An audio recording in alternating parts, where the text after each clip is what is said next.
Hello friend.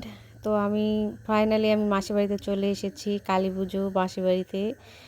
তো মাসির বাড়িতে এসেছি, একটু ঠান্ডা ঠান্ডা পড়েছে। তো আমি যেভাবে বাড়িতে ছিলাম ওইভাবে জাস্ট একটু শাড়ি পরে চলে এসেছি। তো দেখতে পাচ্ছ কালী ঠাকুরটা কত সুন্দর। তো এবার বাড়িতে ঢুকি দেখি ও বাবা, এখানে এসে দেখি বোনের জামাই সবাই রেডি হয়ে বসে আছে। আর এখানে দেখতে পাচ্ছ দিদিমা, ভাইয়ের বউ। আর ওইদিকে দেখতে পাচ্ছ খিচুড়ি রান্না হচ্ছে।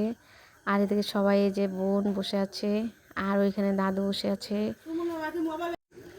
তো এখানে এসে দেখি সবাই দাঁড়িয়ে আছে, তো দাদু এখানে বসে আছে।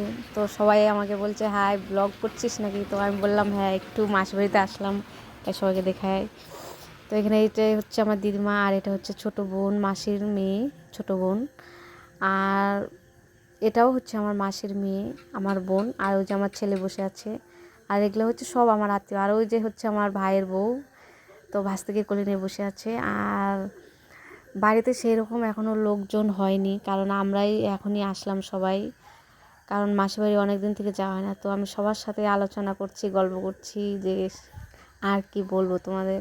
সবাই টাটা করছে, আর দিদিমা বসে আছে। দিদিমা বলছে ওগুলো আবার কী করে। তো বোন বলছে আজকে একটু সেজেগুজেও আসিস নি, এতই ঠান্ডা লেগেছে, তোর সোয়েটার পরে চলে এসেছিস। তো আমি বলছি আমি যেভাবেই ছিলাম ওইভাবেই রেডি হয়ে চলে এসেছি, তাই বলছি আর কি। দেখতে পাচ্ছ আমাকে কেমন যেন লাগছে একদম। তো বোন বলছে, তো তো ভিডিও যখন করছিস তো আমাদেরকেও একটু দেখা। তোমার বোনরাও ভিডিও করে, ওরাও খুব সুন্দর সুন্দরভাবে ভিডিও করে, তো ওদের ভিডিও খুব ভালো লাগে। তো আমার ভিডিও যদি ভালো লাগে তো অবশ্যই লাইক কমেন্ট শেয়ার করো। টাটা।